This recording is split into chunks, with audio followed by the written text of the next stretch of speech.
ताई माँ का चेहरा आज पहले से कहीं ज्यादा कठोर नजर आ रहा था। उनके क्रोध की गर्मी पूरे घर के माहौल में महसूस की जा सकती थी। पूजा की थाली हाथ में लेकर वो सीधे हॉल में आईं और तेज आवाज में बोलीं, अब बहुत हो गया। इस बार ये लड़की सिर्फ चूड़ियों से नहीं, पूरे घर से बाहर निकलेगी।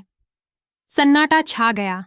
ईशा को ऐसा महसूस हुआ जैसे उसके पैरों के नीचे से जमीन ही खिसक गई हो। रिया का चेहरा फक पड़ गया।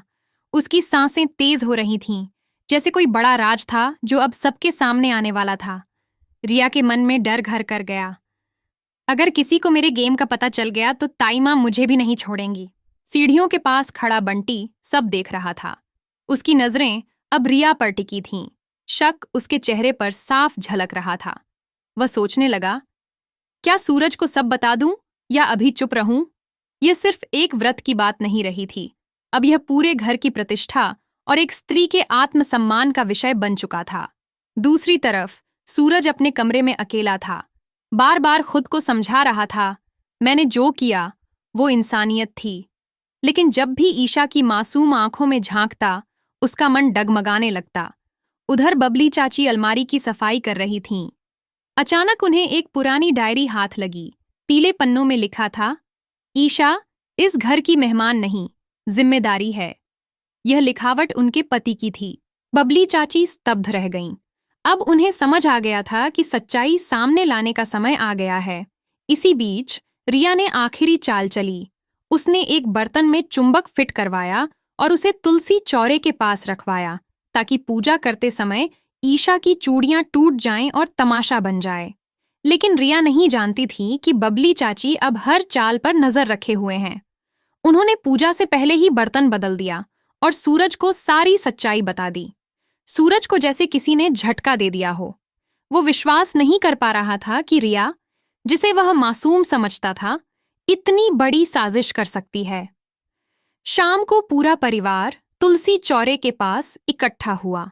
ताई माँ ने ऐलान किया, आज की पूजा इस घर की बहू करेगी। अगर चूड़ियां टूटी तो समझ लो ये घर की लायक नहीं है। ईशा कांपते हुए आगे बढ़ी। उसने जल उठाया, बर्तन में चढ़ाया। चूड़ियों की आवाज गूंजी, लेकिन टूटने की कोई आवाज नहीं आई। रिया की बेचैनी सब देख रहे थे। वो बार बार उस बर्तन को घूर रही थी। तभी ताई माँ ने कहा, अब ये सब नाटक नहीं चलेगा। कल इसे सूरज के नाम का व्रत रखना होगा, बिना किसी मदद के। व्रत तब तक नहीं टूटेगा जब तक सूरज खुद जल ना दे। अगले दिन ईशा ने व्रत रखा और घर के सारे काम खुद किए, बिना खाए पिए, बिना शिकायत किए। रिया ने एक और चाल चली। नींबू पानी ईशा तक भिजवाया, लेकिन ईशा ने मना कर दिया, जब तक सूरज खुद जल नहीं देंगे कुछ नहीं लूंगी। बबली चाची की आंखें नम हो गईं। उन्हें यकीन हो गया, ईशा ही इस घर की असली बहू है। शाम तक ईशा की हालत बिगड़ने लगी। तभी सूरज खुद आया, जल का गिलास हाथ में लिए। धीरे से कहा, ईशा ये जल लो। ईशा की आंखें भर आईं। गिलास लिया, एक घूंट पिया। सूरज की आंखों में आंखें डालकर देखा। पूरे घर की नजर इस दृश्य पर थी। ताई माँ आगे बढ़ी, तुलसी के सामने सिर झुकाया, फिर मुड़कर बोली, शायद मैंने ही नहीं पहचाना इस घर की लक्ष्मी को। आज से तुम सिर्फ बहू नहीं, इस घर की इज्जत हो। रिया अब टूट चुकी थी। सूरज ने उसकी ओर देखा और बोला, अब तुम्हारी साजिशें सबके सामने हैं।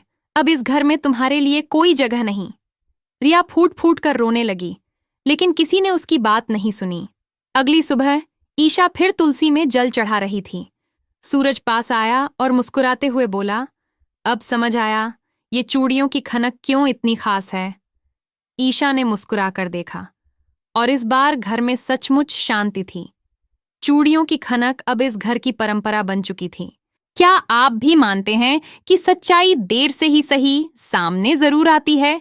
तो वीडियो को लाइक करें, चैनल को सब्सक्राइब करें और जुड़ें हमारे साथ इस भावनात्मक सफर में।